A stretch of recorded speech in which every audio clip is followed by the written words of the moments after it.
Okay, Google, what's the weather going to be like today? In the Villages today, it'll be partly cloudy with a forecasted high of 83 and a low of 58. Currently it's 82 and partly cloudy. Yeah.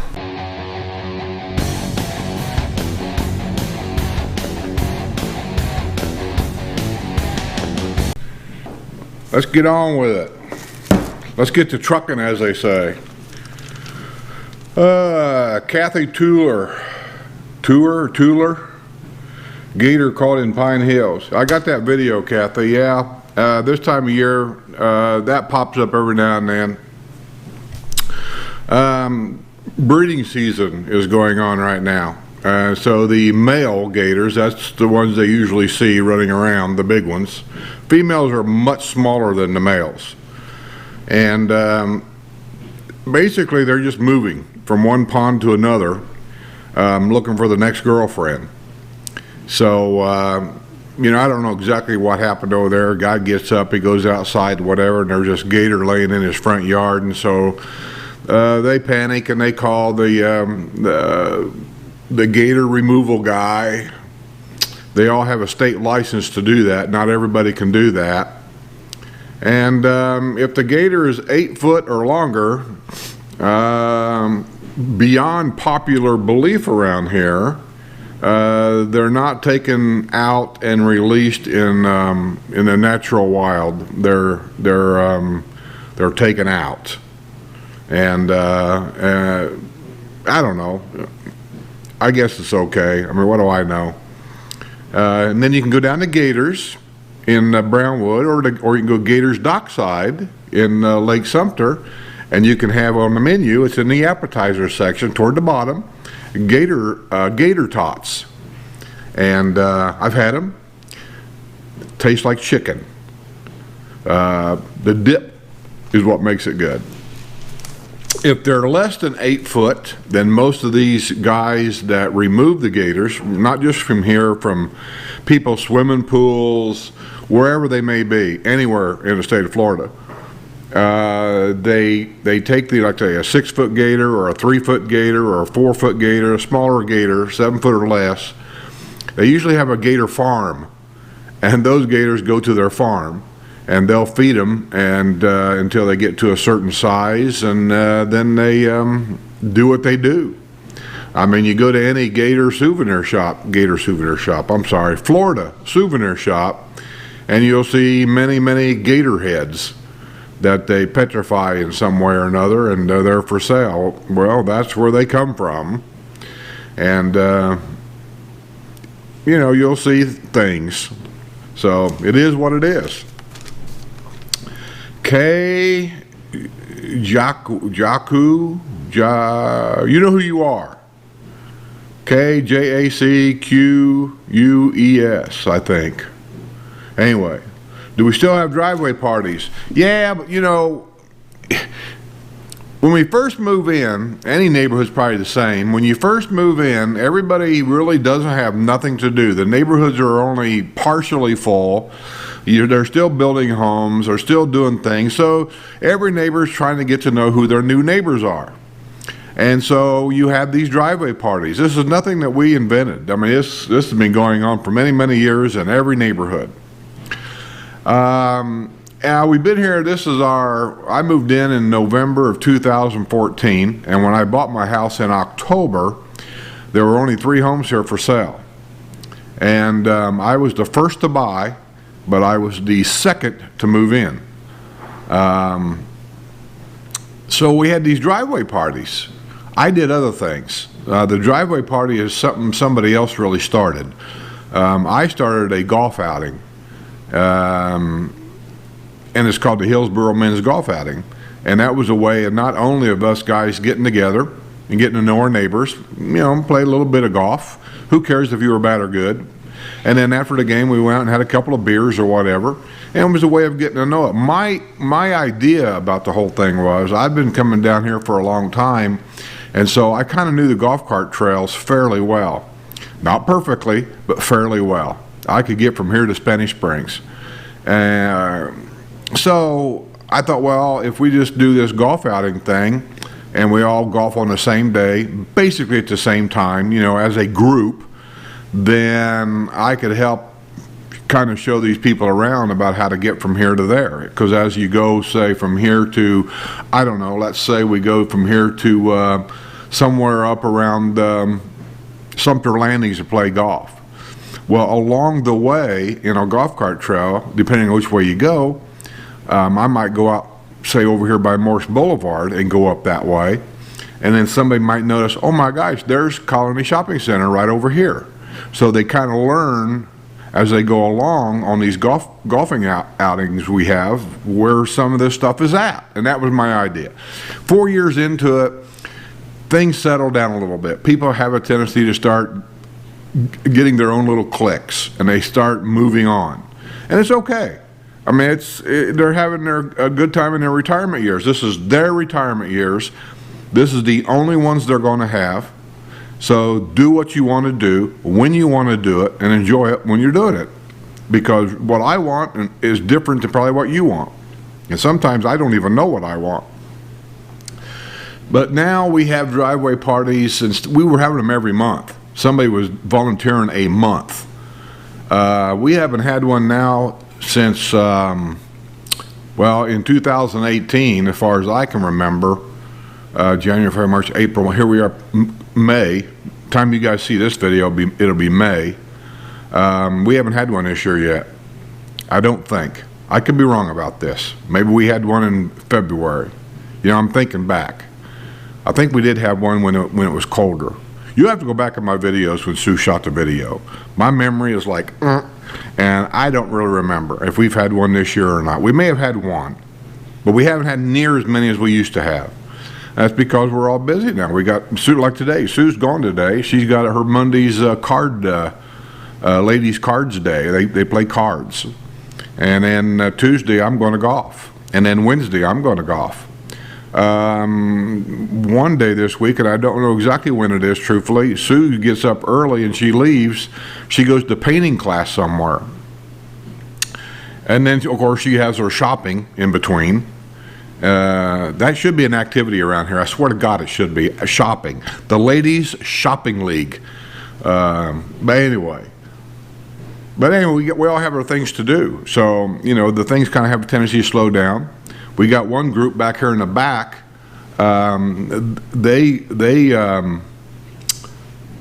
They get together a group to sign up with them, and then they do these cruises.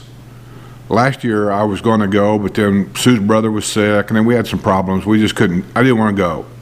You know how it is when you got a member in the family that's not doing well, but yet there's this trip you'd like to do. It's only a week, and you keep thinking, what happens if something happens within that week? So I didn't even want to take the chance. So we just hung around. They had one this year, and I full well intended to go. And when I asked, they said, well, it was going to be on Harmony of the Seas. I've been on that boat. And it was going to go to, I couldn't believe it. It's going to go to Haiti, Jamaica, Cozumel, Mexico, and back. That's the exact same cruise I've already been on. So I'm not going this year. You know, I understand the boat's fun and all this and that, but all the shows are the same. There's really nothing there that I'm paying for other than sitting in a pool and drinking beer, and I can do that here for free. So I'm just not going to go.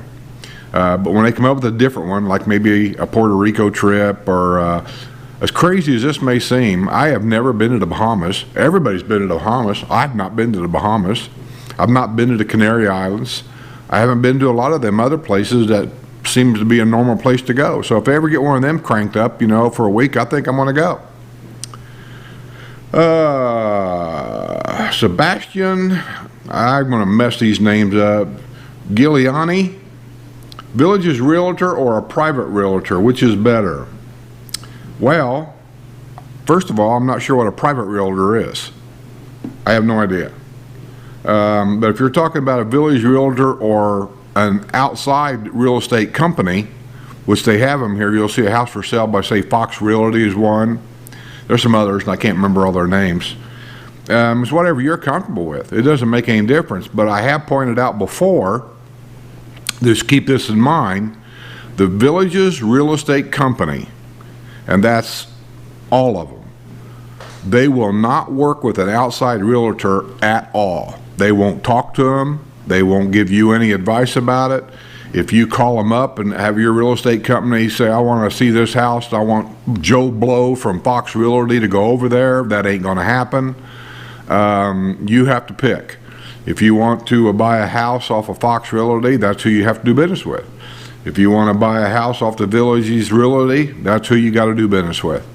There ain't no working together. There ain't no better than the other. I mean, that's just a fact. There ain't no better than the other. I got my own personal opinions about it, and the outside realtors probably ain't going to like my opinion, so I'll just reserve my opinion so I don't get all the hate mail. But I think that what's really going to decide anything is the closing. I can tell you the Villages has on their closing like a 100% accuracy rate. I mean, they just like don't miss. There might be a small one here and there where the closing might get canceled for some really oddball, strange reason. But generally speaking, if they tell you your closing date's going to be May 11th at 4 o'clock in the afternoon, you can count on it. That's what's going to happen. They have severe penalties if you don't show up. You don't show up, you missed a date. I don't mean severe penalty as far as you got to wait a month for the next closing. I'm talking financial. You're going to get charged, and they're going to put it on your bill. So you don't want to miss that closing. I never missed mine, and I don't think anybody's ever have really, but you want to be there. And the other thing that I like about the Villages Realty is they're the ones I think mostly is keeping an eye on this 80-20 rule, so that every street doesn't have a bunch of kids living on it. And when I say kids, I'm talking 30-ish or even the 40-year-old kids living here. There's specific rules about that, and somehow they keep getting overlooked. And I don't know if it's the outside realties doing it or what. I mean, I know what the law says about that. I haven't really gotten my nose in it. It doesn't really concern me all that much. It's not like a major thing, but when you start reading about the troubles that live-in children or real young people that live in here has been causing, you got to wonder, is how big does Villages get before this becomes a real issue? And it just seems like over the years it has become more and more of an issue. There's sneaky rules around it. I know the Villages doesn't preach those rules. So anyway, it's just your choice. Here's what I would suggest. Without getting into any kind of politics or any kind of personal opinions. Go through the paper, look at the houses, know where you want to be. First of all, know where you want to be. Do you want to be around Lake Sumter? Do you want to be around Brownwood? Do you want to be down in the new area of Finney?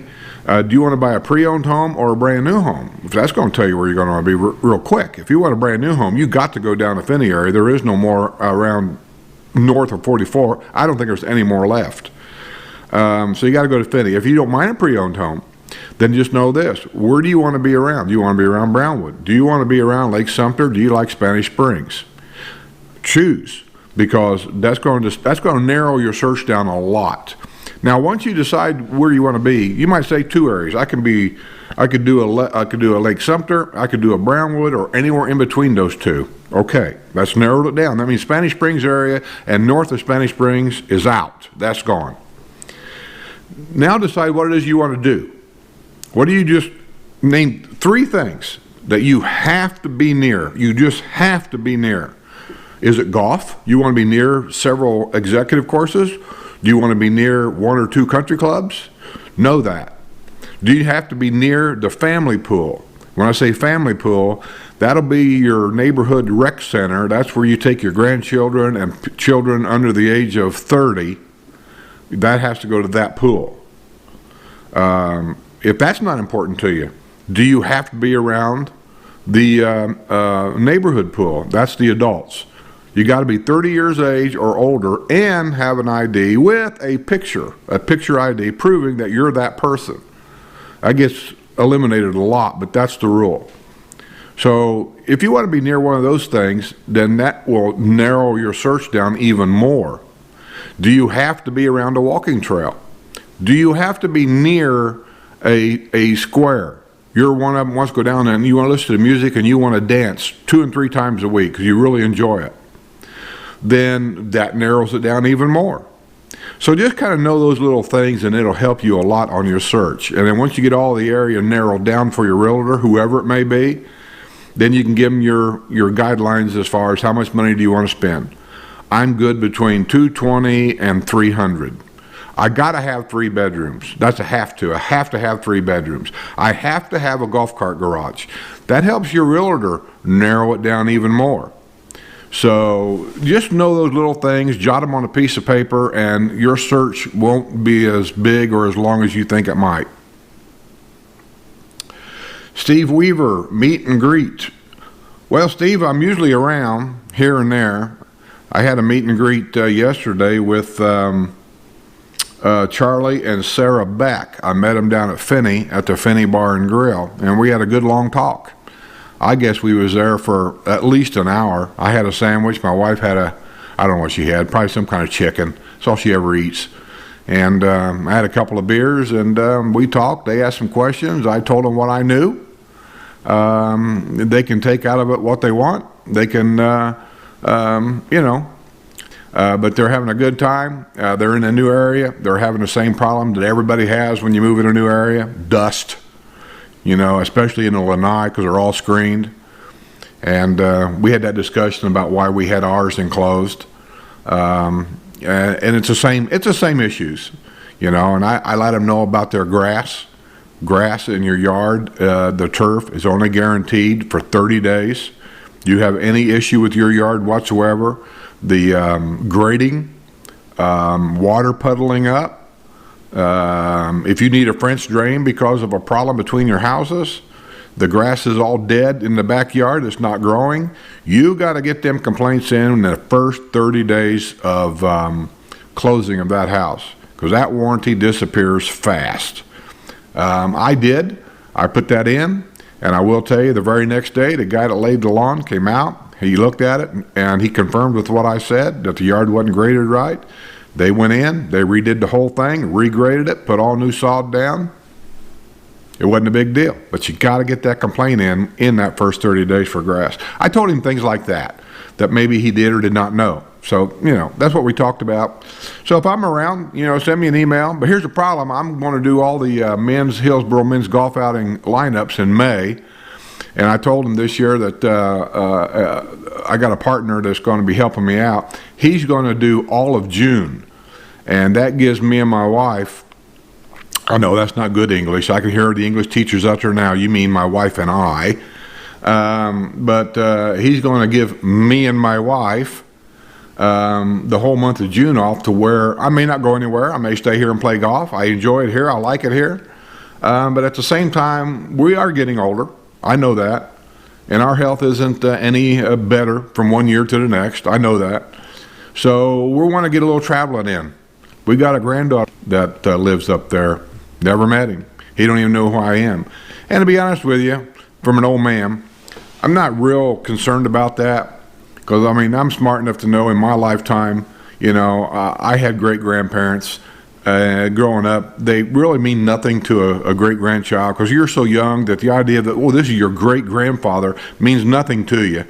And there's no historic value there. You just want to go play with the dog. That's a fact. And when we moved down here, I said the same thing about our grandkids. Sue said, well, we want to make sure we can do this and that when the grandkids come down. And I told Sue, I said, when you get to a certain age, grandkids don't care one way or the other. I said, you're going to be the grandparents when they go home in the car. They're going to be talking about you, saying their house is too hot, or their house smells funny. That's who we are now. We are those grandparents. So I don't really worry about it. We don't see the grandkids hardly at all anyway. They're scattered all over the place. We do have one granddaughter that lives in Tampa. She's been over here twice already and visited, and she stayed here one time, spent the night. And truthfully, that's really been the only grandchild that's come down to see us out of 5 grown granddaughters. One of them has came to see us. That's it. So they just go their way, and you're just kind of forgotten about. Pam Seiko, Paper and Rec News. Oh, I'm working on it right now, Pam. It's been a week longer than what you were probably hoping for, but by the time I got your email and actually read it, it was Friday of last week, and you said it came out on Thursday, and so I didn't even look. And I told my wife this morning I wanted to keep the paper, and I thought it was a Thursday paper that came out, the Rec News. Well, she come walking in there a while ago with the newspaper and laid down the Rec News, so apparently I got it today. In case you don't know, because you're not going to see this video until probably Thursday, this is Monday for me. So I got it today. By the time you see this video, it's probably going to be in the mail and on its way. So I'm going to put in a Daily Sun newspaper for you, the whole thing, to show you what it looks like. Just a normal daily newspaper. There'd be classifieds in there, advertising about golf cart repairs, anything you can imagine in the classifieds. That's what you really want to concentrate on. Look at that, because if you buy a new house or even a pre-owned house here, you're going to want to get some crap done, and you'll find all the different ads in there. Some are really reputable places to go, others are not. Ask your neighbors, talk around before you hire anybody. Asked, I don't know, for their business location. If they don't have one, be skeptical. Ask for their business phone. They should have a hard line and a cell number. If they don't have a hard line, be skeptical. Those kinds of things. That's just my suggestion. Charlie and Sarah, Beck Finney Grill referral. Oh yeah, Charlie, appreciate it. It was fun talking to you for an hour or whatever, maybe longer, I don't remember. At the end of this video, I might put a little surprise on there for Charlie. And anyway, what he done was he went with the same company that I did for the enclosed lanai, for the sliding doors that go from the roof to the floor. And I guess he hired them. So this is their 30th year in business. And I guess there's a $150 referral to the people who referred them, which was my video actually. And so he said that he'd like to fill that card out with my information and send it in so I get the $150. And so that's what I went down there for. And so I picked up the tab for late lunch, early dinner or whatever, and he put me down for a referral. So I appreciate it, Charlie. Hopefully I'll get the money. Some of these places there, they always promise you a lot, and then somehow that information gets lost. I don't know where it goes. It's just kind of lost. So hopefully I get it, and if I get it, I do appreciate it though. SMCPP. I don't know who that is. That's the way it comes to me. That's their name. SMCPP. How do they track the number of days children stay? Easy peasy. They either do it through your guest passes, because you have to register. You have to go down to your local regional rec center, wherever that may be for you. Ours is Eisenhower. Yours may be Rohan. It just depends wherever you're staying. And then you're going to get those. And when you come down with your grandchildren, whatever, make sure they have, if they're over 30, if you're going to go to the adult pool, because when you say grandchildren, that could be any age. I mean, I don't know if they're 2, I don't know if they're 32. But if they're over 30, make sure they have a picture ID, which they should have a driver's license, along with their guest pass, because when their guy or girl comes in with the scan machine to check out your passes, they may ask for that. If you're going to go to the children's pool, I don't know why I say children's pool, but the pool where all the kids go, which would be at your neighborhood rec center, what do they call that, neighborhood pool, I guess, no, whatever it is, family pool. When you get your guest pass for your children, it'll have dates on there. They're going to ask you, what dates do you want this good for? You want it to be good from April, let's say you're going to be here for a week. You want it good from April 1st when they arrive through April 7th, April 2nd through April whatever. Try to make those dates accurate, because those are the dates counted against you I know a lot of people will say, just make it for a couple weeks. You're only going to be here for a week, but make it for a couple weeks. That way they got plenty of time. Well, you can do that, but that's 14 days counted against them. They only got, what would that be, 12 more days left. All right? No. 14 days would be 16 more days left for the year. So just try to make those dates accurate, because some people get a heck of a lot more time off than others. I mean, some people get 6, 7, and 8 weeks a year vacation. So try to get them narrowed down. And the other way that they'll know that they've been here longer than 30 days is, believe this or not, your neighbors is going to watch. They know when your guests arrive, and they pretty much know when the 30 days are up. And if they're still here bouncing balls in the driveway, screaming on the lanai, and it kind of disrupts their morning activities and that kind of thing, a complaint. And that's all it's going to take, man, is one phone call.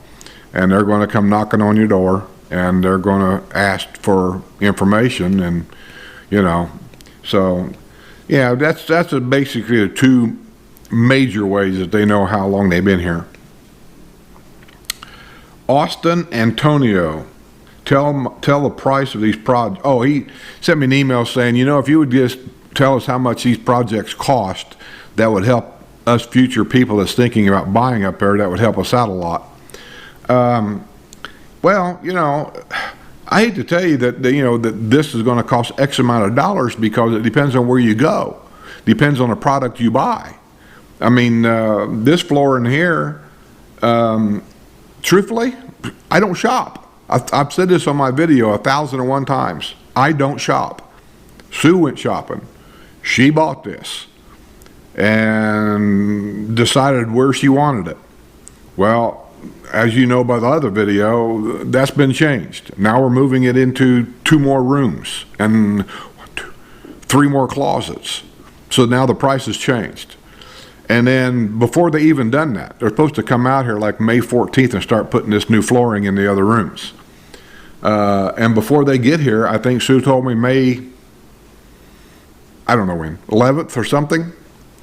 Now she's having a tile put in the kitchen, having the linoleum ripped up and having tile put in there. She's having tile put in our master bathroom, tile put in the guest bathroom, and tile floor put in our laundry room, and that also includes the closets. I don't know. This project is probably going to cost me somewhere between $2,000 and $8,000. That's all I can tell you. I don't have no idea. I've never seen the paperwork. I don't even know what this costs down here on the floor now. I don't know. I'll do my best. I'll try to get a tally of everything, and if I can, I'll try to get a tally of the projects.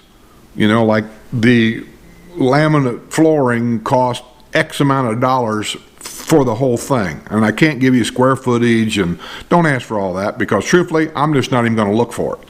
I can only tell you that in this home, in this model, which I've got a Wisteria, you can go on the Village's website. They have floor plans that tells you everything. How many square foot in each room, how big are they, blah, blah, blah, blah, blah. That's where you're going to get the square footage. I'll just tell you, this room, those 2 bedrooms, the hallway, closets was X amount of dollars. The kitchen was, and both bathrooms and the laundry room was X amount of dollars. Because when they measure the square footage, that's what it says on their paperwork. Total square footage is this. It doesn't have each room separated. So I don't know what each room is. But I'll do my best to let you know approximately what things cost. I've already told everybody that my lanai enclosure out there, it's real glass. It's not acrylic. I had a guy ask me once before. It just dawned on me. My mind just turned on. That, I don't know if it was double pane or single pane glass. And I think it's double pane because it's privacy glass. And I think there's a liner of something in between the glass that makes it privacy glass of some kind. And then I paid extra to have what they call a privacy screen. The screen that comes with the lanai, they don't reuse that. I rolled it all up and put it up in the attic. I don't know why. I have a hard time throwing stuff away if I think it can be reused for something else. But it's in the attic, and they put on this, it's a black looking fiber, it's not metal, it's a fibrous type screen. And even on a sunny day when you go out there and look, it's pretty dark. Now, can people actually see something in there? Oh, I suppose if they strain their eye, it could. Now, at nighttime when you turn a light on, yes, you can see in there from outside. You could get the, they call them something, a cooler ray, something like that. Pull down blinds, that's real popular down here. I think Lowe's sells them. They'll come in and they'll measure everything out there, and then you can pull them down, and they do a really good job of blocking the sun, blocking the heat, blocking the rain. I don't need that part of it, but you know, you can. I've seen in Illinois where they, after they enclose it like mine is, they installed curtain rods across the top of it, and then she had nice curtains to pull on the whole thing. So, you know, there's a lot of things you can do. So I think that's it for this week. That's probably plenty. And I got more videos coming up. You probably already seen one or two. Sue's Walk Around Brownwood Farmers Market. I got 2 up. I'm gonna have to do at least a 3rd one. She did a lot. And that's even with editing. And I hate to edit. You guys know that. I'm working on possibly a couple of other things going on. So until then, you know what I'm going to say. Watch close.